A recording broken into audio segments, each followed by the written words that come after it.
ಸಾಕ್ಷಿ ಟಿವಿಯ ಎಲ್ಲ ಕಾರ್ಯಕ್ರಮಗಳನ್ನು ವೀಕ್ಷಿಸಲು ಸಾಕ್ಷಿ ಟಿವಿ ಕನ್ನಡ ಯೂಟ್ಯೂಬ್ ಚಾನೆಲ್ಗೆ ಸಬ್ಸ್ಕ್ರೈಬ್ ಮಾಡಿಕೊಳ್ಳಿ ಹಾಗೂ ನೋಟಿಫಿಕೇಶನ್ಗಾಗಿ ಬೆಲ್ ಐಕಾನ್ ಕ್ಲಿಕ್ ಮಾಡಿ.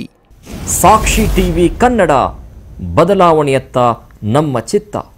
ಇಂದು ದಾವಣಗೆರೆಯ ಹೈಸ್ಕೂಲ್ ಮೈದಾನದಲ್ಲಿ ಉಪೇಂದ್ರರವರ ಐ ಲವ್ ಯು ಚಿತ್ರದ ಆಡಿಯೋ ಬಿಡುಗಡೆ ಹಾಗೂ ಮುಂಬರುವ ಲೋಕಸಭಾ ಚುನಾವಣೆಯ ಕುರಿತಂತೆ ಸಾಕ್ಷಿ ಟಿವಿಗೆ ಪ್ರತಿಕ್ರಿಯಿಸಿರುವ ರಿಯಲ್ ಸ್ಟಾರ್ ಉಪೇಂದ್ರ ಏನು ಹೇಳಿದ್ದಾರೆ ನೋಡ್ಕೊಂಬರೋಣ ಬನ್ನಿ.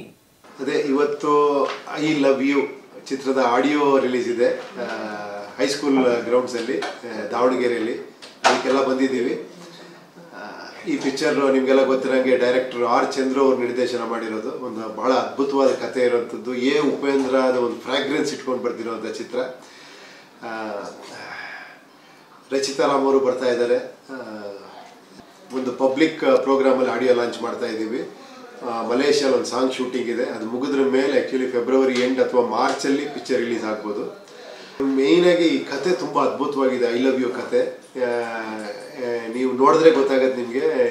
ಈ ಐ ಲವ್ ಯು ಅನ್ನೋದನ್ನು ಲವ್ನ ಕಂಪ್ಲೀಟಾಗಿ ಇದು ಮಾಡಿ ಯಾವ ಥರ ಲವ್ಗಳಿದೆ, ಯಾವ ಥರ ಯೂತ್ಸ್ ಯಾವ ಥರ ಇದ್ದಾರೆ, ನಿಜವಾದ ಲವ್ ಅಂದರೆ ಏನು, ಲವ್ವಲ್ಲಿ ಇರಬೇಕಾದ ಕ್ವಾಲಿಟೀಸ್ ಏನು, ಮುಗ್ಧ ಪ್ರೇಮನ ಲವ್, ಕ್ಯಾಲ್ಕುಲೇಷನ್ ಇರೋದ ಲವ್ಗೆ ಏನಾರ ಒಂದು ಬೌಂಡ್ರೀಸ್ ಇದೆಯಾ, ಇದೆಲ್ಲದ್ರನ್ನು ಏನೋ ಒಂದು ಇಟ್ಕೊಂಡು ಕತೆ ಮಾಡಿರೋಂಥ ಚಿತ್ರ ಇದು.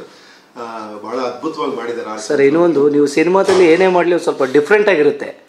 ಅದನ್ನೆಲ್ಲ ಯಾವ ರೀತಿ ನೀವು ಪ್ಲಾನ್ ಮಾಡ್ತೀರಾ, ಅದ್ರ ಬಗ್ಗೆ ಏನು ಹೇಳ್ತೀರಾ?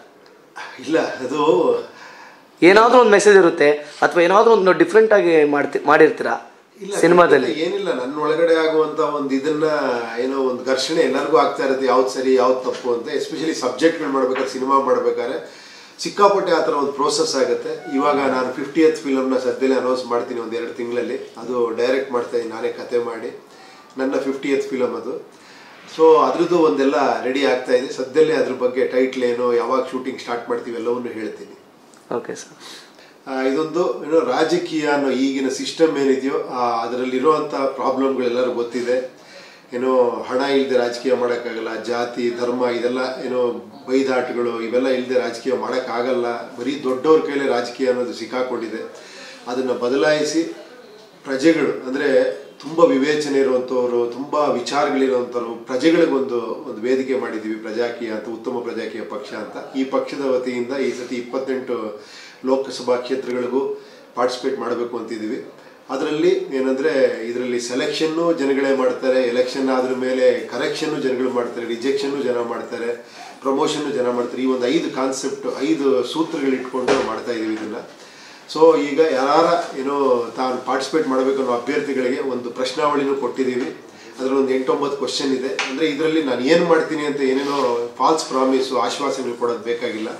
ಹೇಗೆ ಕೆಲಸ ಮಾಡ್ತೀನಿ, ಯಾವ ರೀತಿ ಜನಗಳ ಜೊತೆ ಸಂಪರ್ಕ ಇಟ್ಕೊತೀನಿ, ಯಾವ ರೀತಿ ಪಾರದರ್ಶಕತೆಯಿಂದ ಏನೋ ಆಡಳಿತ ವರ್ಗಕ್ಕೂ ಜನಕ್ಕೂ ಮಧ್ಯದಲ್ಲಿ ನಾನೊಬ್ಬ ಏನೋ ಸೇತುವೆ ಥರ ವರ್ಕ್ ಮಾಡ್ತೀನಿ ಅನ್ನೋಂಥವ್ರು ಹೇಗೆ ಕೆಲಸ ಮಾಡ್ತೀನಿ ಅಂತ ತಗೊಂಡು ಬಂದರೆ ಸಾಕು. ಮಿಕ್ಕಿದ್ದೆಲ್ಲ ಪರಿಶೀಲನೆ ಮಾಡಿ ಇದನ್ನು ಕೂಡ ಜನರ ಮುಂದೆ ಇಡ್ತೀವಿ ಸೆಲೆಕ್ಷನ್ಗೆ. ಅಂದರೆ ಬೆಸ್ಟ್ ಒನ್ನ ಸೆಲೆಕ್ಷನ್ಗೆ ಇಡ್ತೀವಿ. ಸೊ ಈ ಒಂದು ಕಾನ್ಸೆಪ್ಟ್ ಇಟ್ಕೊಂಡು ಈ ಪ್ರಜಾಕೀಯ, ಉತ್ತಮ ಪ್ರಜಾಕೀಯ ಪಾರ್ಟಿ ಅನ್ನೋದನ್ನು ಶುರು ಮಾಡಿದ್ದೀವಿ. ಸಾಕ್ಷಿ ಟಿವಿಯ ಎಲ್ಲ ಕಾರ್ಯಕ್ರಮಗಳನ್ನು ವೀಕ್ಷಿಸಲು ಸಾಕ್ಷಿ ಟಿವಿ ಕನ್ನಡ ಯೂಟ್ಯೂಬ್ ಚಾನೆಲ್ಗೆ ಸಬ್ಸ್ಕ್ರೈಬ್ ಮಾಡಿಕೊಳ್ಳಿ ಹಾಗೂ ನೋಟಿಫಿಕೇಶನ್ಗಾಗಿ ಬೆಲ್ ಐಕಾನ್ ಕ್ಲಿಕ್ ಮಾಡಿ. ಸಾಕ್ಷಿ ಟಿವಿ ಕನ್ನಡ, ಬದಲಾವಣೆಯತ್ತ ನಮ್ಮ ಚಿತ್ತ.